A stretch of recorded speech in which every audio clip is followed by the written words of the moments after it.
예, 베드로전서 2장 1절부터 3절까지 이 말씀을 함께 봉독했습니다. 특별히 오늘은 이 말씀을 중심으로 순전하고 영적인 젖을 사모하라 라고 하는 제목으로 두 번째 말씀입니다. 먼저 우리가 오늘 본문의 이 내용을 이해하도록 용이하도록 돕기 위해서 문맥을 잠시 살펴보는 것이 유익할 것이라고 생각합니다. 1장에서 하나님의 구원을 받은 자, 삼위 하나님의 구원의 은혜를 받은 자를 두 가지로 우리가 설명을 했습니다. 하나는 18절에 말씀하고 있는 대로 하나님의 삼위 하나님의 구원 사역의 결과로 저와 여러분이 대속함을 받았다. 대속함을 받은 자가 성도이다 라는 말씀을 드렸습니다. 그리고 또 하나의 표현은 23절에 보면 거듭난 자다. 거듭난 자에 대한 표현이 있습니다. 그래서 성도는 옛것을 보내고 새것을, 새 생명을 받았기 때문에 그리스도 안에서 새로 출생, 새로운 피조물이 되었기 때문에 거듭난 자다. 본어게인 한 자다라는 말씀을 드렸습니다. 그래서 삼위 하나님의 구원 사역의 결과로 믿음의 공동체인 교회의 각 지체인 성도가 하나님의 은혜로 대속함을 입었고 또 우리 개인적으로는 또 거듭난 자가 되었다라고 했습니다. 그렇다면 대속함과 거듭난 자가 어떻게 살아야 될 것인가 라는 말씀을 생각하면서 지난 시간에는 바로 영적인 5대 종량을 제거하라 라는 말씀을 선고했습니다. 영적인 5대 종량이라고도 부르기도 하고 또 영적인 5가지 쓰레기라고도 말할 수 있습니다. 그래서 바로 그 5가지가 무엇이었습니까? 기억하십니까? 본문 몇 절입니까? 2장 1절이죠? 그러므로 모든 첫 번째 뭡니까? 악도, 두 번째는요? 기만, 세 번째는 외식, 네 번째 시기, 마지막 다섯 번째 비방하는 말을 버리라 라고 말씀을 하고 있습니다. 새 포도주는 새 가죽 부대에 넣어야 안전합니다. 요즘처럼 좋은 병과 튼튼한 용기가 있는 것이 아니라 팔레스틴 지역의 고대는 이 포도주를 담아서 저장하는 용기가 염소를 잡고 난 뒤에 그 가죽을 이렇게 병을 만들었습니다. 그래서 새 포도주를 담으면 거기에 가스가 많이 나오기 때문에 낡은 가죽 부대에 넣어버리면 그것이 폭발해버립니다. 찢어집니다. 저희 장모님 댁에도 포도즙을 담아서 병에 넣어서 뚜껑을 꽉 닫아놨는데 그것이 터뜨려져 버린 일이 있습니다. 그와 마찬가지로 튼튼한 병도 그런데 낡은 가죽은 쉽게 찢어지겠죠. 그래서 예수님께서 말씀하시기를 새 포도주는 헌 가죽 부대가 필요합니까? 새 가죽 부대가 필요합니까? 새 가죽 튼튼한 데 보관해야 된다라는 말씀을 했습니다. 이것은 하나님의 나라에 대한 비유지요. 하나님 나라에 새 것이 저와 여러분 안에 들어오기 위해서는 옛 것이 나가야 되는 것이죠. 새로운 그릇이 준비되어야 된다는 것입니다. 그래서 바로 거듭난 성도 또 대속함을 입은 성도는 구원에서는 자유했지만 죄로부터 구원받은 것은 분명하지만 그러나 여전히 육체의 구속을 아직 남겨놓은 상태이기 때문에 여러 가지 옛습성 또 죄에 대한 유혹 또 그 죄의 유혹에 대한 노출 비일비재하기 때문에 쉽게 넘어질 수가 있다라는 것입니다. 그래서 2장 1절에서 여전히 이 성도가 가지고 있는 악들이 있다라고 말씀을 하는 것입니다.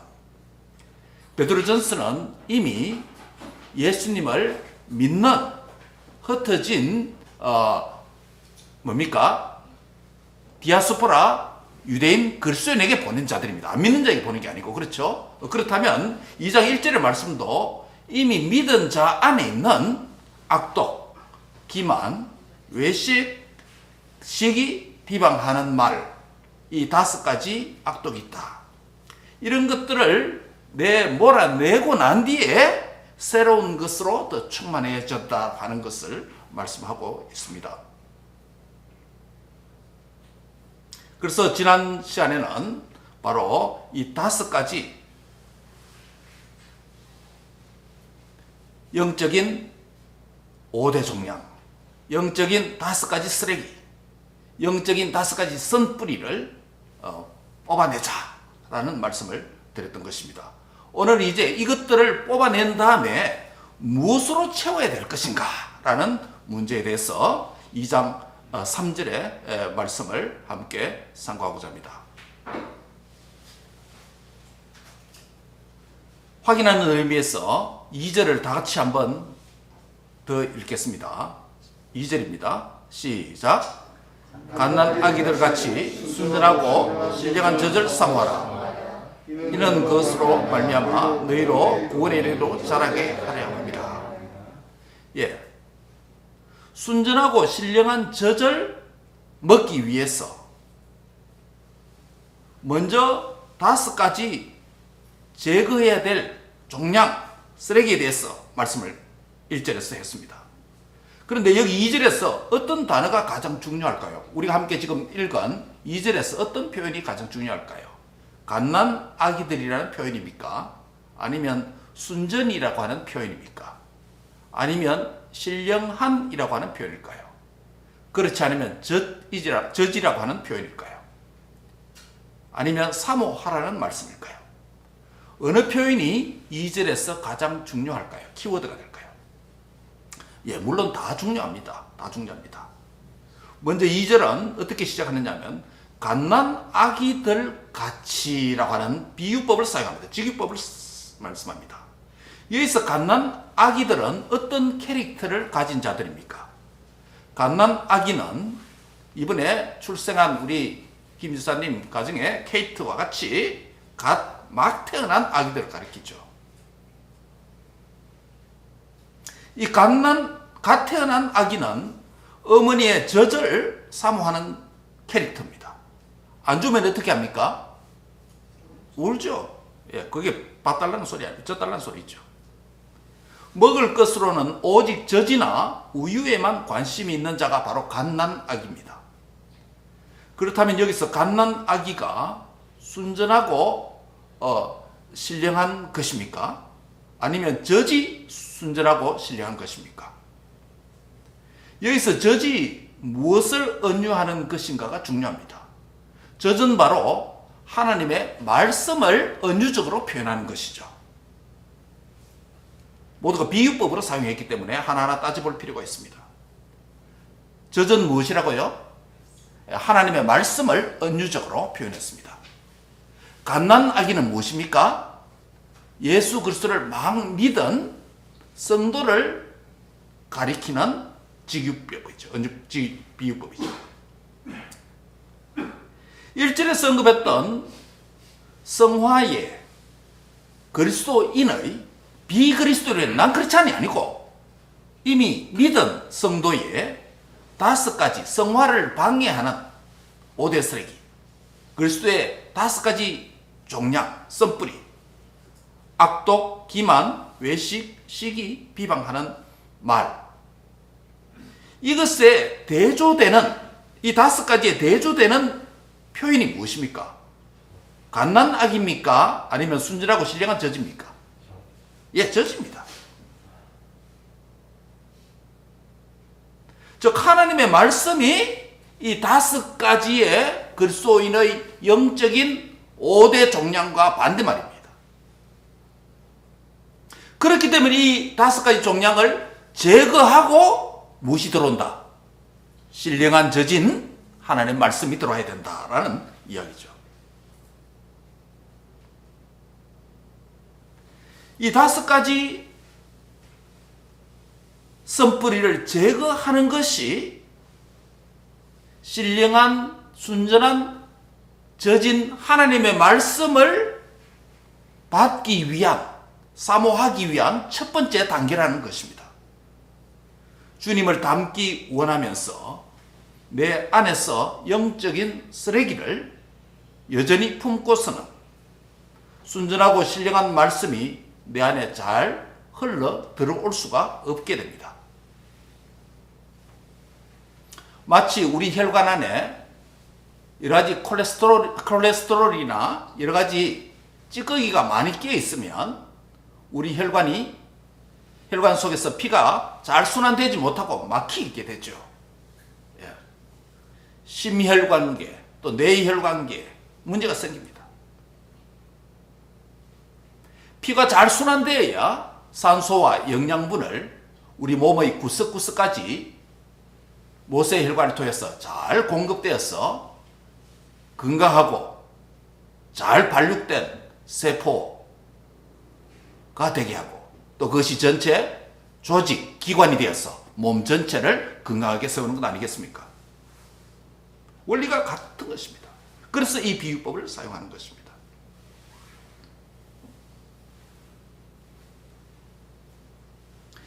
그리스도 안에서 갓 태어난 예수님을 믿음으로 말미암아 성도가 된 것을 18절과 23절에서 1장 18절과 23절 각각 뭐라고 불렀다고요?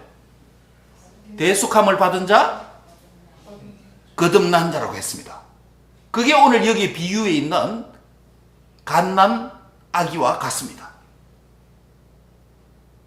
즉 구원받은 것, 거듭난 것, 대속함을 받은 것은 너무나도 중요하고 패러다임 시프트와 같이 획기적인 우리의 존재의 변화임에도 불구하고 이것은 어디까지나 신앙생활의 시작이지 끝은 아니라는 것입니다. 갓 태어났다는 것입니다. 갓 태어나서 교회 생활을 하면서 일평생 갓난 아기와 같이 살아가는 자가 있는가 하면 신령한 젖을 먹고 좀 더 딱딱한 음식을 먹으면서 건강하게 자라가는 믿음의 진보를 이루어가는 성도들도 있습니다. 오늘 예수 그리스도를 구주로 믿음으로 말미암아 그리스도 안에서 새로운 피조물이 되어서 대속함과 거듭남의 갓난 아기로 태어났어. 세월이 많이 지났는데도 불구하고 여전히 우리가 갓난 아기인지 아니하면 계속 자라가고 있는 믿음의 진보를 이루고 있는 자인지 오늘 우리 자신의 신앙생활의 실태와 태도와 우리의 모습을 이 말씀의 거울 앞에 비춰보고 어떻게 하면 우리의 신앙이 시드는 나뭇잎같이 시들지 아니하고 하나님의 집에 있는 푸른 감람나무와 같이 사시청청 푸르고 아름다운 주님이 원하시는 열매를 맺을 것인가 라는 말씀입니다. 그런데 그리스도 안에서 거듭난 자가 계속 우리 안에 있는 옛습관 5가지 영적인 쓰레기 쓴뿌리들을 제거하고 끊임없이 제거하고 청소하고 이렇게 해야 되는데 내 스스로 청소하지 않으면 주님께서 직접 청소하시는 경우가 들어 있습니다. 무슨 말입니까?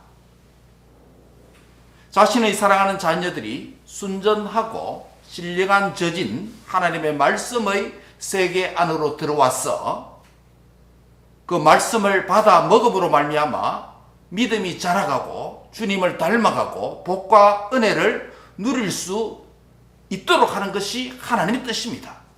그런데 사랑하는 자녀들이 자기 안에 있는 이 쓴뿌리들을 제거하지 아니하면 그런 역사를 이루어가기에 방해가 됩니다.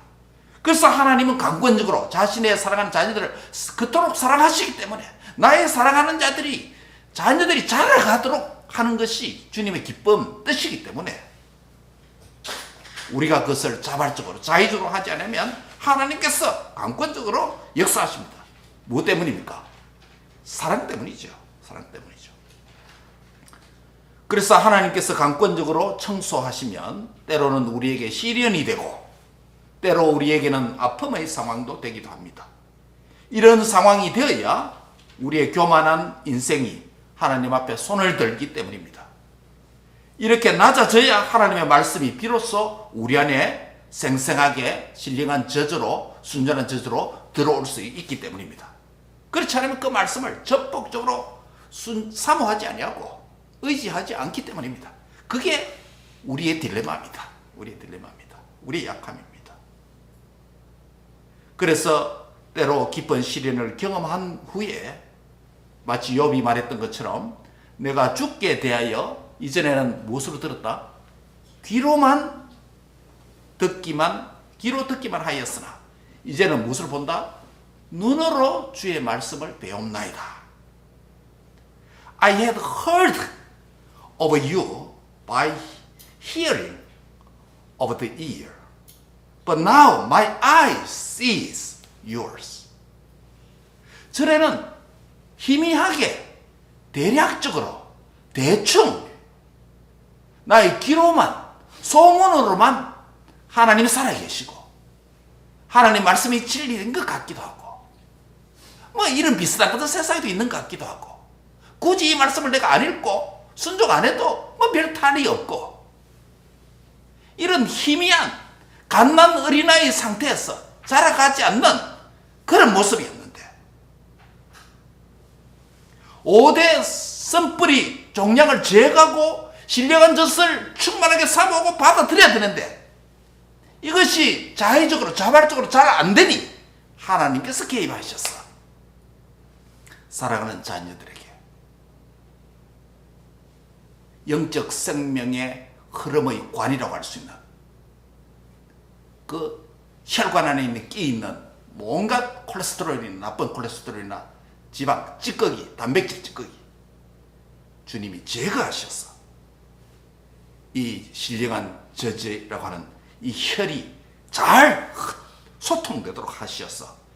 내 자녀들이 건강한 믿음, 사시정정 시들지 않는 푸른 신앙생활을 할 수 있도록 그렇게 강권적으로 역사하게 되는 것입니다. 그래서 이전에는 내가 귀로만 하나님을 듣는 어린아이 수준, 갓난아기 같은 수준이 있었는데 이제는 눈으로 하나님을 배우는 것 같은 그런 확신 있는 경험적인, 체험적인 신앙을 고백한 것이 욥의 고백 아닙니까? 사랑하는 성도 여러분, 저와 여러분이 삼위 하나님의 구원의 은혜의 결과로 그리스도 안에서 거듭난 자가 되었고 대속함을 입은 갓난 아기의 자리에서 우리 안에 있는 온갖 더러운 죄악을 내버리고 신령한 순전한 젖인 하나님의 말씀을 충만하게 받았어. 계속해서 건강한 생명으로 살아가는 그런 은혜가 있기를 바랍니다. 예. 나 자신을 신령한 말씀의 세계 안에 들어오도록 하기 위해서 내 안에 영적인 청소가 필요합니다.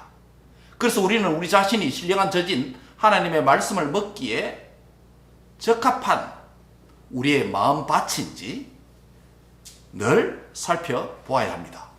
그래서 예수님은 천국 비유를 여러 가지를 하셨는데 그 가운데 말씀을 받는 우리 마음의 밭의 다양한 상태를 비유적으로 말씀을 하신 적이 있습니다. 씨 뿌리는 비유죠. 씨 뿌리는 비유지만은 천국에 대한 비유지만은 이것은 하나님의 순전하고 신령한 젖인 이 말씀을 받는 우리의 마음밭의 상태를 조명하고 있습니다. 그 첫 번째가 어떤 밭이었습니까? 길가에 씨가 뿌려지는 경우입니다. 우리의 마음밭이 마치 길가와 딱딱한 길가와 같은 것입니다. 길가와 같습니다. 말씀이 길가에 떨어진다는 것은 말씀을 들을 때에 말씀을 그냥 피상적으로 귀로 피상적으로 그냥 듣는 태도와 자세를 의미합니다. 그래서 그 사람은 말씀을 깨닫지를 못합니다. 주님의 말씀하신 대로 말씀대로 깨달아야 되는데 말씀대로 깨닫지 못합니다.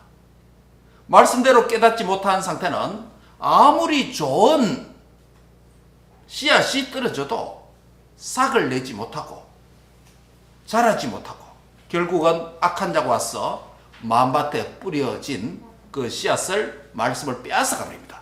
그럼 말씀을 듣지 않는 것과 똑같은 상태가 됩니다. 얼마나 안타깝습니까?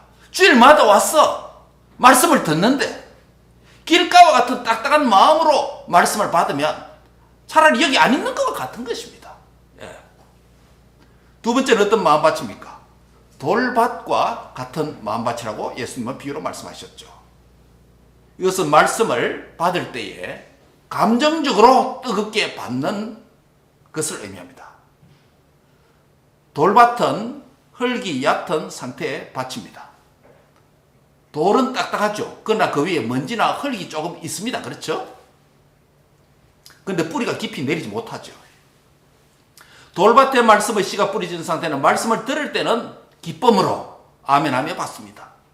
그러나 그 속에 뿌리가 없어서 태양이 세게 되면 잠시는 견딜지 모르나 죽어버립니다.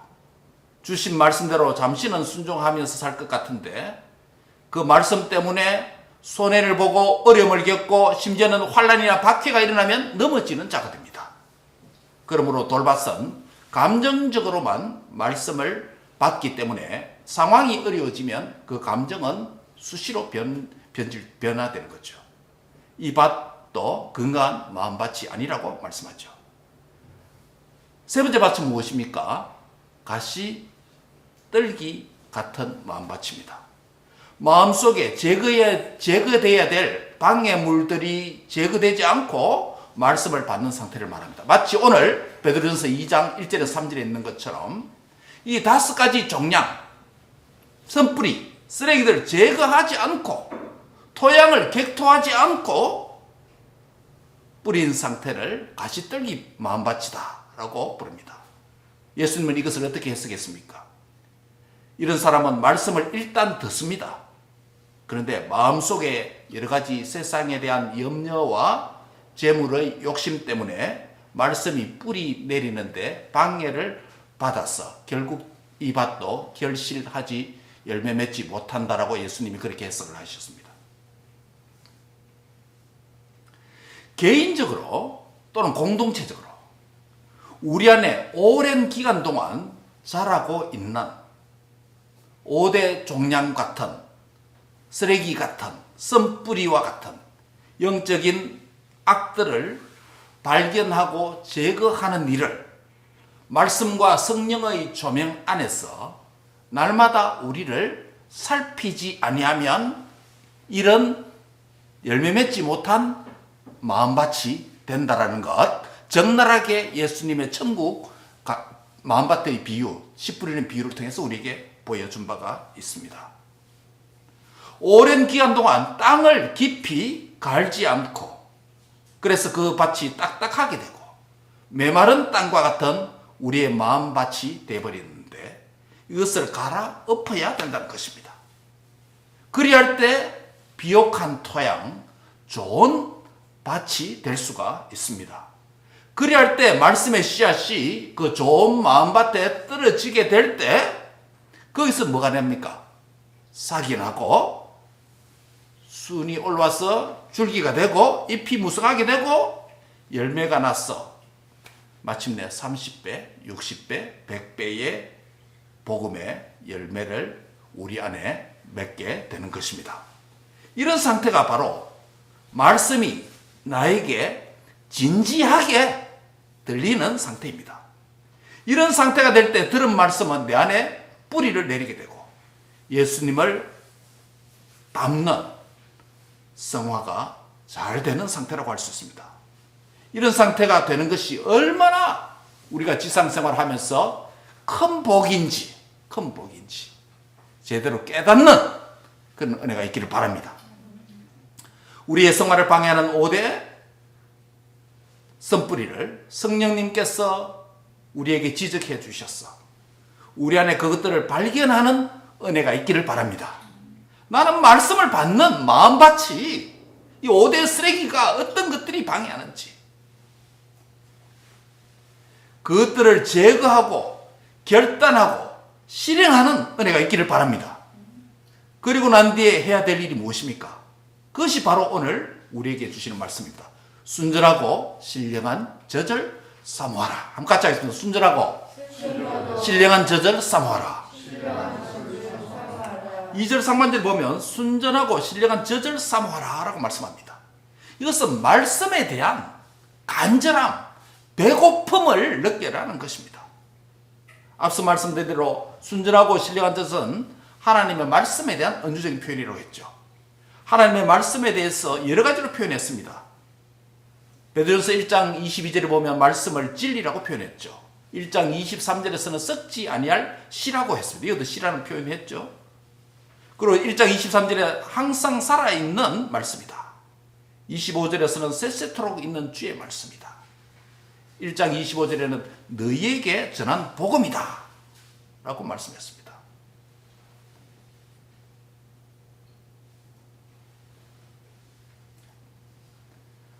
갓난 아기가 순전한 영양분이 있는 젖을 먹어야 자라가게 되는 것처럼 그리스도 안에서 거듭나고 대속함을 받은 성도인 저와 여러분이 하나님의 말씀의 젖을 부지런히 먹고 마시고 자라가야 되는 줄 믿습니다. 말씀을 사모하지 않고 자신의 영적인 성장을 기대하면 그건 오산입니다. 내 믿음이 말씀을 사모하지 않는데 어떻게 자라갈 수 있겠습니까? 말씀이 있는 곳에 내가 있고 말씀이 있는 곳에 성도가 있고 말씀이 있는 곳에 믿음이 성장하는 역사가 있는 것입니다. 개인적으로 말씀 앞에 앉는 시간이 이전보다 많아지기를 바랍니다. 말씀을 듣고 좋은 마음밭으로 말씀을 들어서 30배, 60배, 100배의 결실을 하는 토양이 되기를 바랍니다. 여러분 영적인 성장을 사모하십니까? 자라가기를 원하십니까? 어린아이 상태에 머물기를 원하십니까?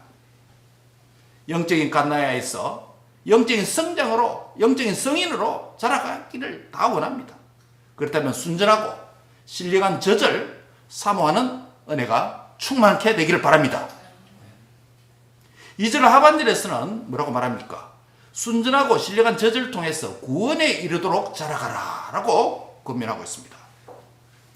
여기는 어디까지 자라가야 될지 목표를, 기준을 우리에게 보여줍니다. 그 기준이 무엇입니까? 구원에 이르도록 자라가라 라고 말합니다. 물론 여기서 구원은 칭의의 구원을 가리키는 것이 아니고 성화의 구원을 가리킵니다. 왜냐하면 이 말씀은 이미 믿은 성도, 칭의의 구원을 받은 성도에게 하는 말씀이기 때문입니다. 즉 예수님의 성품을 담는 성화의 구원을 의미합니다. 다른 말로 하면 예수님에게까지 믿은 성도는 예수님에게까지 계속 장성하게 성장하고 자라가야 된다는 이야기죠. 마지막 최종적인 구원의 날까지 말씀으로 잘 자라갈 때 예수님이 오실 때 예수님의 부활의 영광스러운 몸과 같이 혼련히 변화되어서 주와 하나 되는 그런 은혜가 있을 것입니다. 그날까지 이 구원에 이르기까지 계속적으로 자라가라 라고 권면하고 있습니다. 한번 계속적으로 자라가자. 예, 계속적으로 자라가야 된다. 3절에는 뭐라고 말합니까? 주의 인자하심을 맛본 자는 순전하고 신령한 젖을 사모해야 된다라고 말합니다. 주의 인자하심을 맛보았으면 뭐하라? 예, 거리하라 말은 무슨 말입니까? 앞에 말을 받은 겁니다. 순전하고 신령한 젖을 뭐하라? 사모하라는 이야기예요. 여기서 주의 인자하심을 맛본 자는 무엇을 가리킵니까? 주의 인자심을 맛본 자는 아까 앞에서 1장 18절과 23절에 말한 주님의 새 언약의 중보자이신 이 언약의 불변의 사랑을 체험한 자, 즉 다시 말씀드리면 1장 23절, 1장 18절에서 말한 거듭난 자, 또 하나는요 대속함을 받은 자, 또 오늘 2장 1절에서 비유해서 말한 갓난아기, 이런 자들은 주의 인자하심을 이미 뭐 했습니까? 맛을 보았습니다. 그 맛을 보아서 성도가 됐다는 거예요. 맛을 보다는 것도 은유적인 표현입니다. 이미 우리가 예수를 믿어서 구원을 받았다는 이야기입니다. 칭의의 구원에 동참했다는 것입니다. 주의 인자심을 받은 자, 칭의의 구원을 받은 자, 대속함을 입은 자, 거듭난 자는 계속 뭐해라? 야, 그리하라. 순전하고 신령한 저절 계속 사모해라는 것입니다.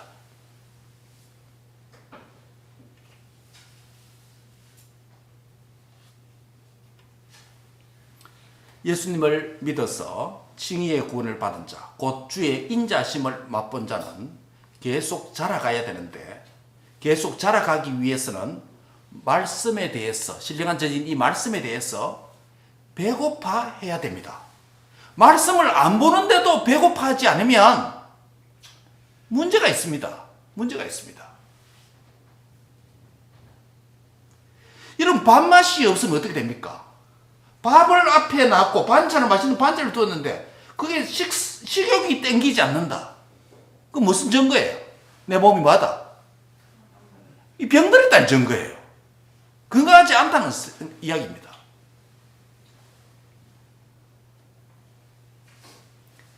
말씀을 들어도 말씀 앞에 앉아도 입맛이 없다라고 생각하면 그 영혼이 병든 상태입니다. 다른 어떤 은혜 받기를 구하기 전에 순전하고 신령한 말씀의 젖을 사모하는 은혜가 있기를 바랍니다. 예, 우리 신앙생활에 다른 어떤 은혜 구하는 것이 아니라 신령하고 순전한 젖을 배고파하고 그 맛이 땡기는, 식욕이 생기는 그런 건강한 믿음의 은혜가 함께하기를 바랍니다. 예. 건강한 영혼은 말씀이 땡겨야 합니다. 한번 따르면 건강한 영혼은 말씀이 땡깁니다. 예, 말씀이 땡기지 않으면 건강한 영혼이 아닙니다. 병들어 있습니다. 병들어 있습니다. 영적인 5대 종양이 나를 집어삼키는 상태입니다. 영적인 섣부리와 쓰레기가 나를 병들게 하는 것입니다. 말씀을 안 들었는데 어때 그게 문제가 없겠습니까? 한 번 더 합니다. 건강한 영혼은, 건강한 신앙은 말씀이 땡겨야 정상입니다. 믿습니까? 예, 말씀이 땡겨야 됩니다. 말씀을 읽고 싶어야 합니다. 말씀을 듣고 싶어야 됩니다. 말씀을 사모해야 됩니다. 그래서 사모하는 것이에요. 말씀을 적용하고 말씀대로 살고 싶어야 됩니다. 그게 건강한 영혼이에요. 이런 자가 은혜 생활을 제대로 하는 자입니다. 말씀의 이 맛을 회복하는 은혜가 있기를 바랍니다. 다 같이 한번 하겠습니다. 주여, 내 영혼이 말씀이 땡기는 자가 되게 하소서. 말씀 땡긴다는 건 사투리예요. 말씀 당긴다. 표준말이 뭐예요? 수도권 출신들 우리 뭐입니까? 말씀 당기는 게 당기는 표준이에요. 예, 말씀 땡기는 자가 되게 하소서. 말씀을 맺습니다. 코카콜라 창업자인 아사 캔들러라고 하는 분이 있습니다. 캔들러는 본래 알코올 중독자였습니다. 그는 술에 중독되어서 술을 먹지 않으면 제대로 정신이 들지 않는 그런 상태에 있었던 사람이었습니다. 알코올 중독자 수용소에 끌려가서 오랫동안 여러 차례 고생을 했지만 술에 대한 욕망에서 벗어나지 못하고 그의 육체와 모든 삶은 비참하고 피폐하게 되었습니다. 어느 날 캔들러는 자신의 마음속으로부터 강하게 들려오는 내적 음성을 들었다고 합니다. 하나님 역사인지 모르겠습니다. 내 자신의 본능적 욕구를 거절하는 사람만이 성공할 수 있다. 속에서 가지는 이 악한 욕구, 이 욕망을 거절해야만 내가 자유할 수 있게 됐다고 하는, 그가 말하는 주님이 그에게 들려주시는 내적 음성이었다고 고백합니다. 후에 그는 깊이 깨닫고 집으로 돌아와서 아내의 손목을 잡고 자기가 깨달은 바를 고백하고 부부가 손을 잡고 함께 울며 하늘 앞에 기도했다고 합니다. 그리고 결단하고 다시 시작합니다. 술로부터 해방된 자유인으로 변화되기 시작했습니다. 결국 술의 노예가 되었던, 알코올의 노예가 되었던 캔들러는 양심과 영혼, 모든 악한 욕망으로부터 벗어난 자유인이 되었습니다. 그리고 그는 코카콜라 그 컴퍼니를 유지하면서 소득의 11조를 하나님 앞에 철저하게 바치기로 결단하고 하나님께 주신 산업에 힘을 다하여 수고해서 오늘날 코카콜라로 가는 거대한 기업을 일구게 되었다고 합니다. 조나단 에드워드와 코카콜라 창업자 캔들러에게 우리가 보듯이 사람의 신앙의 변화에는 항상 결단이 매우 중요한 행위로 나타납니다. 특별히 신앙세계에서 결단은 너무 중요합니다. 버릴 것은 버리고 끊을 것은 끊고 선택할 것은 과감하게 선택하는 것이 신앙적인 결의요, 결단입니다. 취사 선택을 잘해야 내 영혼이 살아납니다. 물론 우리 자신의 결단은 약합니다. 그래서 성령 하나님께서 약한 우리를 돕기 위해서 우리 안에 들어오셔서 우리를 돕고 계십니다. 성령 하나님의 능력과 도움을 간절히 구하는 은혜가 있기를 바랍니다. 내 힘이 아닌 성령님께서 주시는 힘을 힘입어서 하나님께서 기뻐하지 않는 내 안에 있는 5대 종량을 제거하고 5대 쓰레기를 버리고 5대 선뿌리를 뽑아내고 하나님의 신령한 저진 이 말씀을 사모하기로 결단하는 은혜가 있기를 바랍니다. 하나님께서 기뻐하시는 순전하고 신령한 저진 말씀을 더욱더 사모하는 결단이 오늘 이 시간 있기를 바랍니다. 이미 하나님의 사랑을 맛본 주님의 자녀 된 성도 여러분, 순전하고 신령한 저진 하나님의 말씀을 전인격적으로 사모하시기 바랍니다. 말씀을 깨달아서 뿌리를 제대로 내리고 결실하는 은혜가 있기를 바랍니다. 모든 일에 우리 구주 예수 그리스도께까지 그분에게까지 자라가는 성화의 은혜가 날마다 말씀을 사모함을 통해서 일어나는 변화의 역사들이 계속 나타나서 올 한 해 건강한 신앙, 건강한 믿음, 건강한 성도로 자라가는 또 건강한 믿음의 공동체의 가정이 되는 그런 은혜가 충만하게 되기를 주의 이름으로 축복합니다. 기도하겠습니다. 하나님 감사합니다. 우리가 결심을 하고 결단을 한다 할지라도 작심삼일과 같이 벌써 1월 셋째 주를 맞이했는데도 우리의 결심이 흔들릴 때가 많습니다. 코카콜라 창업자인 캔들러가 하나님 앞에 음성을 듣고 강하게 부부가 손을 잡고 결단을 하는 기도를 하고